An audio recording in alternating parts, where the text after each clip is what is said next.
Now that Dylann Roof is captured and he's behind bars, there is a report indicating that he is in a cell adjacent from the cell that Michael Slager is in.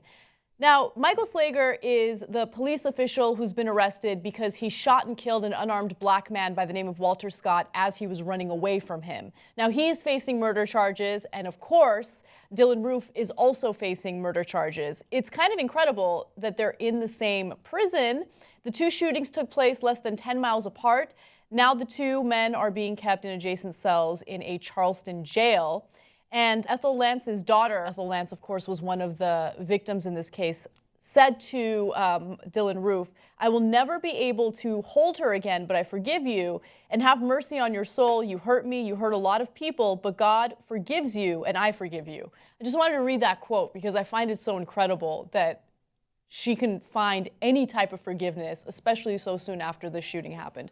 But you have you have one definite racist and one very potential racist in the same jail, and I don't think that it's really that shocking, especially when you consider some of the rhetoric and some of the language that's used by people in the community. Well, look, Senator Lindsey Graham, Republican senator from South Carolina, said about Roof's attacks, this is not who we are, this is not the soul of South Carolina. Two different attacks, black guy gets shot in the back, 9 black people get shot in the church. They're very different. One was a police officer. He argues that it was in the line of duty. Yes, he was on duty at the time, but at the same time, he certainly didn't have to shoot the guy in the back. That's why he's facing very, very serious charges, and that's why he's in prison. And then Lindsey Graham turns around and says, well, the Confederate flag is part of who we are. So now they've decided otherwise, and Lindsey Graham is backpedaling from that comment. But that's what he said initially. And is it such a big surprise that you have two guys who shot black people who are in a cell adjacent to one another in a South Carolina prison? It is because of the nature of what happened, because they're so shocking. Yeah. But perhaps there is some portion of the culture there, not all of South Carolina. Of course not all of South Carolina. But some portion of the culture there that does lead to that result. Exactly. And the reason why I think this story is important is because it highlights just how much of an impact these debates about race have on society and the country as a whole. So when you have police shooting unarmed black individuals, and then a huge chunk of the country will defend the cops, that sends a message. When you start using words like thugs and criminals and these dangerous black people, well, it feeds into whatever people like Dylann Roof believe, right? Well, it reinforces it. Well, Dylann Roof literally went to a website run by a racist group called Council of Conservative Citizens, where he got all this info about how blacks commit crimes against white people a lot more, and then they rape white women a lot more. And then that's why when he shot up the place, he said, you rape our women, you're taking control over our country. And gee, where does he hear things like you're taking control of our country?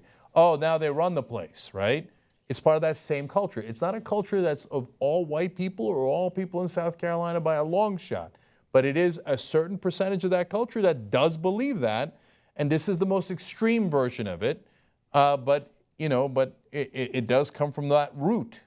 And this is why people get politically correct when it comes to things like stereotypes, because stereotypes feed into the type of hatred that people like Dylann Roof have, right? When you have they're all dangerous and they're all a threat to society stereotype floating around, then idiots like Dylann Roof will use it to reinforce whatever it is that they want to do.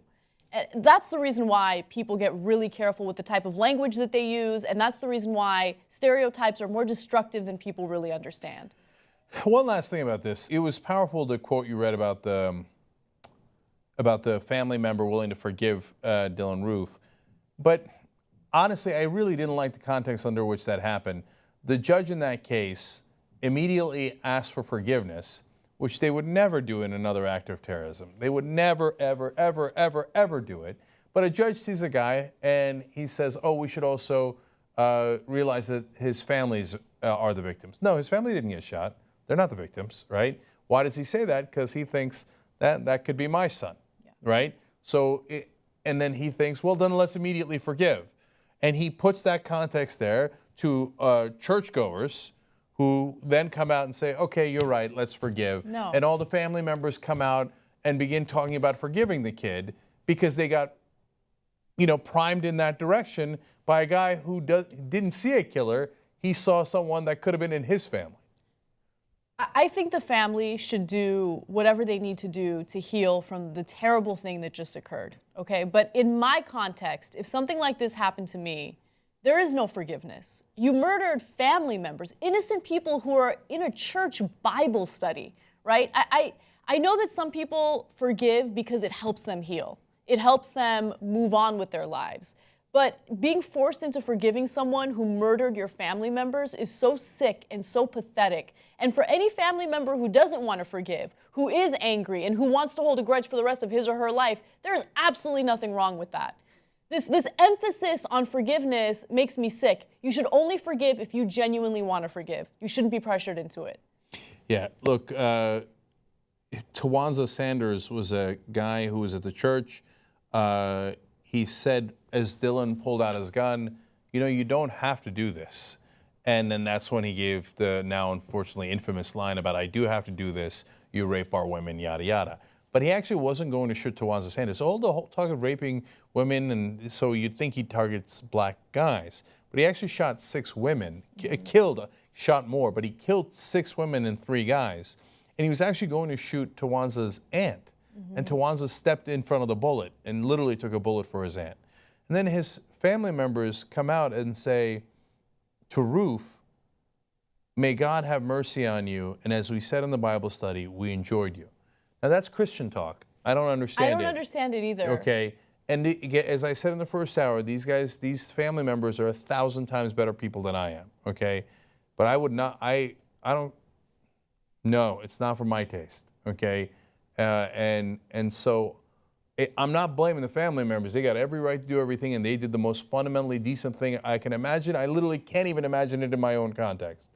But I hated that the judge put that thought in their head. Yeah. Okay.